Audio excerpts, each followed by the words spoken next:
We're on day 18 of these 40 days of stewardship, and this week we're talking about building savings.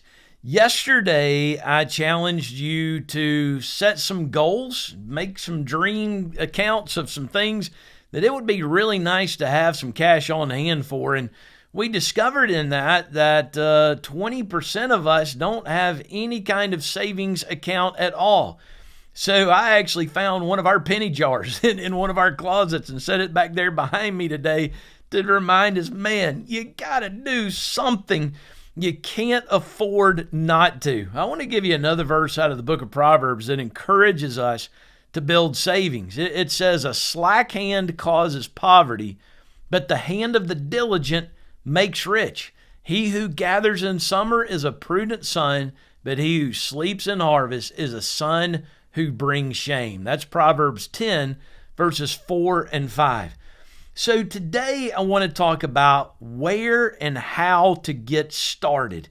And the answer is your first $1,000.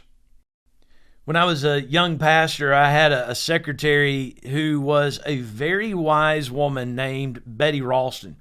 She had worked a long career as an assistant for a very successful businessman, and in her retirement, she wanted to make a difference and probably take on a project that needed some work, so she came and worked with me.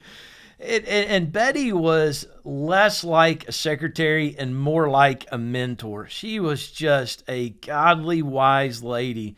We were just getting married, setting up our life, and man, Betty was such a wonderful counsel to Shannon and I as we were getting started.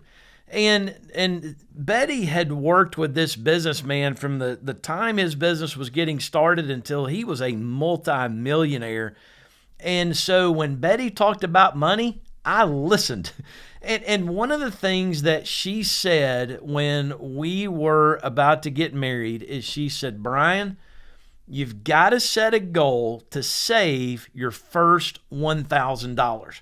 Now, let me put this in perspective.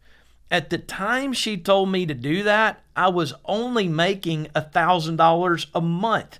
She was talking about 1 month of my income. Man, I wasn't making a whole lot of money at all, even for that time of day. So, when she said save my first $1,000, that seemed like an astronomical amount of money to me.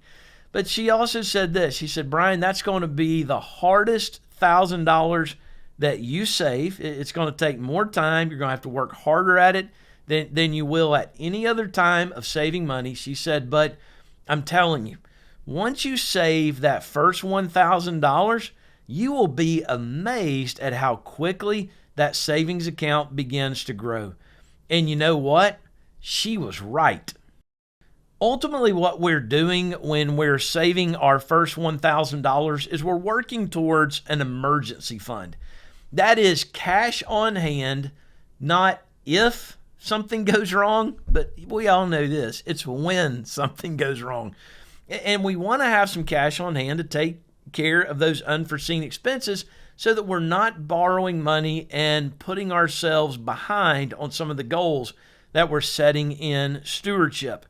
So save that first $1,000, but when it comes to your emergency fund, maybe we need to build that to about $3,000.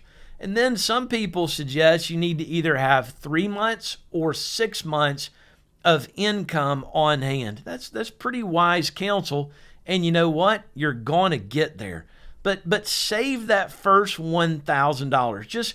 Just work at that one first. Use your budget as that tool to look a long way off and make some adjustments along the way so that you can meet that goal. Now, here may be your question.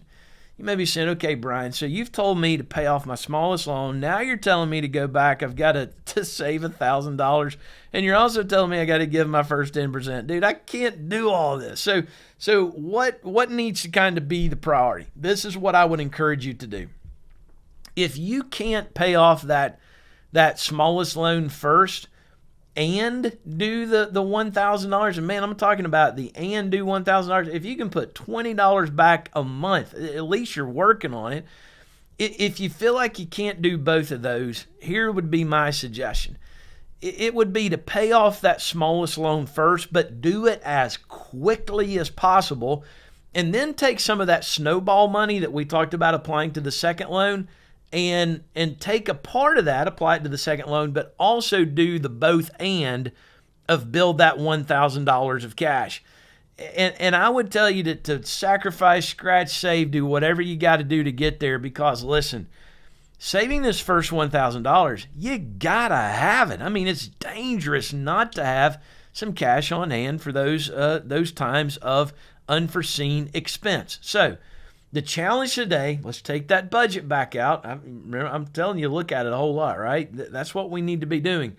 Make some adjustments, set a goal. How quickly are you going to get there?